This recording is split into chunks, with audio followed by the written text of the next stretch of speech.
Well, hello everyone, and you join us at the end of our first day at Watches and Wonders. It's been a fun day, it's been a long day, and to be honest, we're quite overwhelmed by all the things we've seen, and we've only seen 1/3 of it. So what we're going to do today, rather than try and give you a huge amount of detail that's probably going to be overwhelming for both you and us, we're going to just talk about some of the highlights that we saw from a few brands that we enjoyed the company of today. Tom, what was your initial reaction to Watches and Wonders being your first time? Yeah, it was pretty overwhelming. It was so grand. I was sort of intimidated by some of the stands. They were so grand. But it was really friendly, really welcoming. The hospitality was great. It was really cool really cool atmosphere. So really enjoyed it. Yeah, the food. Shout out to the food and the people serving it. Yeah. They could serve a meal in less than 2 minutes. It was incredible. If you just sat down anywhere, within 2 minutes someone would bring you something. Yeah, I don't think I've eaten as many pastries as I have today in a long time. But let's start to buzz through them. We'll go through in the order that we saw the brands, no particular order. First, we saw Grand Seiko. Now, Grand Seiko are a particular favourite of ours, and there was a number of great things they showed, but they did not disappoint with the Kodo Constant Force Tourbillon. And that was the first thing we saw, and we were like, wow, that's going to be hard to beat. Yeah. That Constant Force Tourbillon was amazing. So cool to see Grand Seiko doing this sort of skeletonized open work tourbillon, and it looks incredible. I'll be honest, it's my favourite thing I've seen so far. I've seen a lot of great things. Yeah. If you're not familiar with this Constant Force tourbillon idea, in a nutshell, when you look down through the tourbillon cage, you see the balance beating, you see the constant force ticking, and you see the tourbillon cage rotating. It is just a bonanza of movement, and beautifully finished, beautifully decorated. Looks very modern, but also still very distinctly Grand Seiko. Yeah, and two really cool little details I want to call out on it were the on the rotating tourbillon bridges. They had a nice little ruby which functioned as the running seconds hand, and also the strap was in this like sort of black lacquered material that was very similar to what the samurai used to wear as well. So there's another little nod to the Japanese heritage. Yeah, it was gorgeous.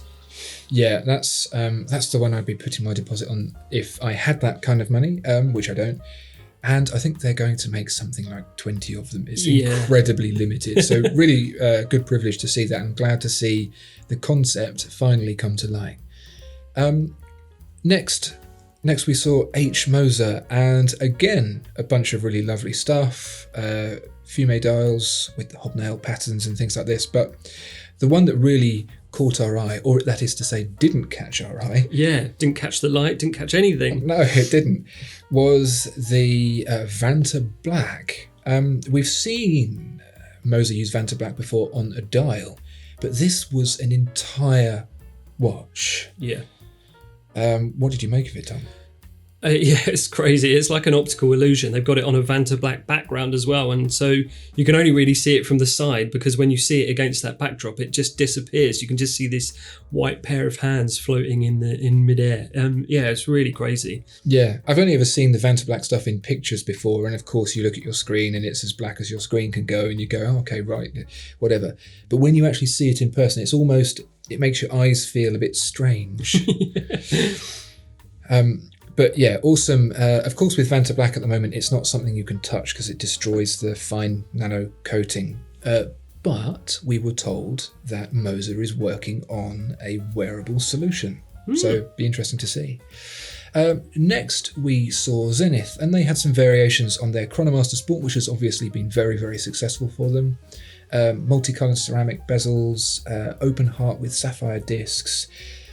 But the best experience from Zenith wasn't the watches, although they were very good, but it was the actual presentation itself. Yeah, so much fun. Yeah, the presentation just mimics their watchmaking style. It was just really well executed. Yeah. And the light was great. Oh, yeah. I'm very surprised, actually, that of all the brands we saw so far, Zenith was the only one that considered an environment where you could take good photography, as will be demonstrable from the footage that you're seeing. But not only that, the guy who was there was rather than a marketing person or a product person, was a watchmaker, and he was he also trains watchmakers, but he was just extolling everything to do with the product with passion. Had all of these toys to play with, 3D printed prototypes, movements that you could fiddle around with, big escapements that you could wind and see how they worked. Yeah. And it was by far the most engaging and enjoyable experience of the day. Yeah, it felt like the horological version of Build-A-Bear. It really did. It was great. Moving on to an experience that was just outright overwhelming. Judge Lecoult's stand. What are they called? Like a stellarium or? It was like a big observatory. Yeah. So inside you look up and there's all these LED stars like falling down from the ceiling, and a podium in the middle where you can go and experience their new complications. But in conjunction with the dark space with these lights falling down and just loud rumbling bass and stuff like that. Yeah, it was almost like a simulation. It made me feel a bit heady. I was just I think I need to sit down. in the Hitchhiker's Guide to the Galaxy, there's a machine that is used as a torture device that shows you how insignificant you are in comparison to the rest of the universe. Yeah. And it felt a bit like that. It was sublime. It was sort of daunting at some points. Yeah, had to sort of leave for a bit of a breather and come back down to earth. But the actual product, what I don't really want to do is do it any disservice and try and gloss over it, because they had a selection of celestial complications in wristwatches and in the Atmos clock that were, quite frankly, mind-blowing, that I'm still coming to terms with now. So I'd really like to take the opportunity to talk about them in more detail in the future. But you'll see the images and you'll see that there's something special. Yeah, I mean, I arrived late, so I missed the presentation. I just couldn't believe what I was looking at. I was like, what's going on with these watches? And you were like, no time. I don't understand. Tom was being hounded by fans, so he was waylaid on his way in. Moving on to Panerai, and of course a big release for them, a submersible collection, new colours. We saw green and things like that. Yeah, some really nice, colourful Panerais. Yeah, really, really cool and fun. Yeah, that's what you want from a Panerai. It's fun, different sizes, polished bezels on the submersible, which we've not seen for a long time. But this is going to be an odd one. The takeaway I had from Panerai today was their new box. Oh yeah, now that was really cool. yeah, it was. 70% recycled materials, I think it was. Yeah, because I don't know about you, but I find the boxes that come with watches are too big. They're too wooden, they're too heavy, they take up too much space in my attic. Yeah, sometimes they hurt if they snap shut on your fingers. Or you drop it on your foot. Take your toes off. What Panerai have done is they've reduced the box down to a small cardboard box, and that seems fairly fine, whatever. As you said, Tom, 72% recycled material. But it was what was inside it that really impressed me. It was modular. It was.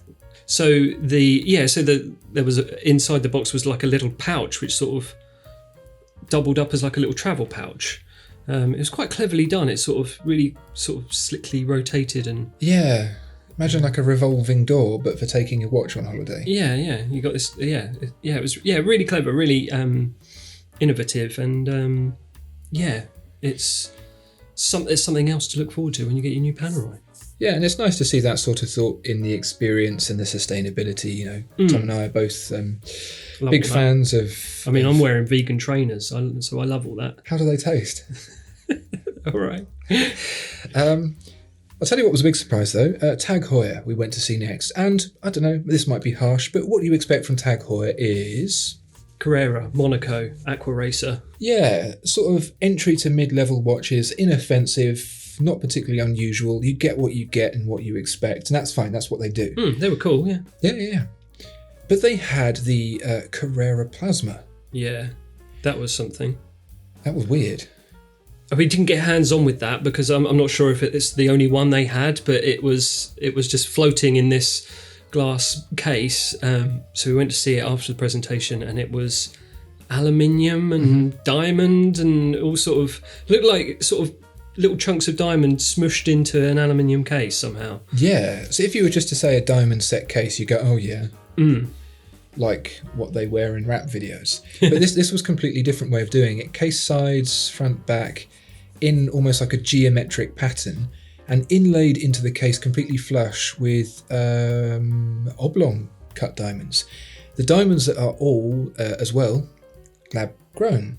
So nobody had to sort of kill anyone else to get them, which is always a bonus. Yeah, and a cool little diamond crown as well, which was crazy with the Tag Shield logo etched into it, which was amazing detail. An actual, you said a little, but 2.5 carats. I'm sure your lady friend would.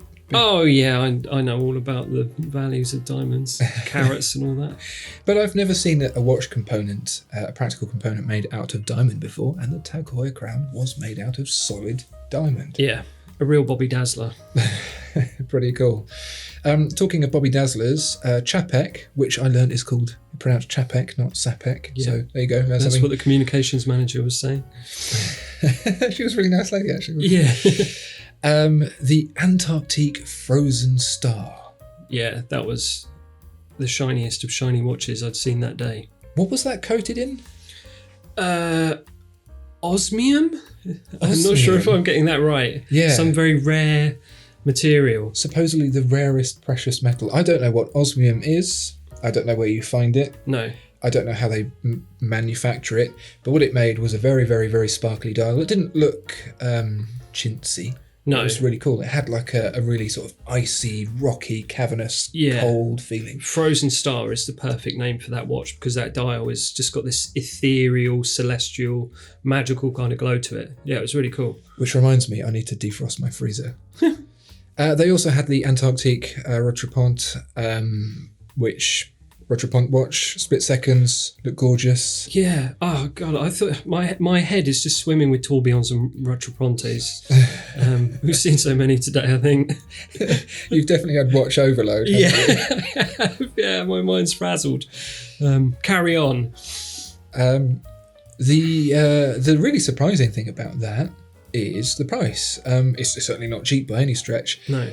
But it is a very premium Rotrepont watch in a steel sports case for 46,000 Swiss francs, which in that market seems rather underpriced. Yeah, no, they're a sleeper hit brand and they're on the up and up, and I think it's one to definitely keep your eye on. Yeah, for sure. Really, really, really nice. Yeah. On to the other side of the Chapek and Patek duo, Patek Philippe. Certainly not up and coming. They are very well known. Had by far the most extravagant stand at the show. It looks a little bit like if the guy in Up, instead of just tying balloons to his house, he went to... It is Norman Foster, the architect, isn't it? He got a modern architect to build it for him instead. Quite something. But again, I want to touch on these watches in a future video in more detail. Lots of really interesting watches, a lot of touches that are really aimed at a more modern audience. But there are two things I wanted to point out, and not as criticisms, but really as a kind of a thumbs up and a nod to a brand that we really like, Moser, that we talked about earlier. So they had the 5205R in rose gold with a green dial. Green, like green. You've noticed there's been green. Yeah, a lot of green going around. Oof, yeah, I mean, we'll get onto the greenest thing in a minute, won't we? But what was interesting is they presented this with sculpted lugs, sculpted in the side of the case. Yeah. And I'm sure you recognise that. Yeah, it looked like a Moser lug. It really did. It really did. And I said to the person, "Oh, this looks just like a Moser lug." And the guy looked surprised. Told me to leave and never come back. Oh, he didn't. He was very helpful. Really, really fun. And actually, Patek were really, really nice. Yeah, everyone's just been so friendly. Everyone we've spoken to and had appointments with has just been great. It's been really fun chatting to all these brands. Yeah, yeah. And the other Patek to point out is the 5270p, which had a smoky dark green dial, dark on the outside, lighter in the middle. Again, very much like a Moser. Yeah. And again, I want to say this is not a criticism. I like to think of it more as a nod to the small guy coming up to say, "Oh, hey, yeah, we've noticed you. We've seen that you're doing some cool stuff that we've not seen before, and we want some of that action." Yeah, and watch brands like to give little nods to the other brands as well from time to time, don't they? Some real head-snapping nods. And of course, the brand that you absolutely cannot go without seeing when you go to a watch fair. Rolex. They had some bits and pieces. Yeah. Crown guards on the Air King. Yep. That Datejust blue dial with the diamonds. Oh yeah. That was So that diamond, that weird little bezel diamond with all the lines, that was on a little Datejust. Yep. 42mm yellow gold Yachtmaster, all that stuff. But the thing that I don't want to say blew everyone's minds, because it definitely wasn't that. But the thing that everyone noticed the most, left-handed black and green GMT Master. Yeah. Little something for the Southpaws, finally. Yeah. Oh, well, sure, you are one of. No. Yes, you are. Only writing, not watch wearing. Fine. That is your prerogative. Yeah. But I'm even more confused seeing that than I am when the Moon's Watch came out. It's okay. Yeah. Left-handed. Sure. Great. I guess, I mean, I think there's a lot of left-handed people crying out for Rolexes at the minute, and I think they've got a bit of demand to meet there, so I think that's what they're sort of going for. Yeah, I mean, they're really pushing for sales, so to kind of capitalise on any niche market they can is probably a good business proposition. Because there are left-handed people, that's a plane. There are left-handed people that just can't get a hold of the Rolex watches that they want, so they need to cater for them, don't they? And it's the lack of left-handed watches that's stopping them from being able to purchase. Exactly, yeah. Yeah, so, well, that's our first day. We are going to be here tomorrow, and we're going to be here the next day to continue working our way through all of the lovely, lovely, juicy watches that are out there. And we're looking forward to seeing them. Yeah. But until then, thank you for joining us. Please do subscribe if you enjoyed this, and we'll see you next time. Bye. Bye.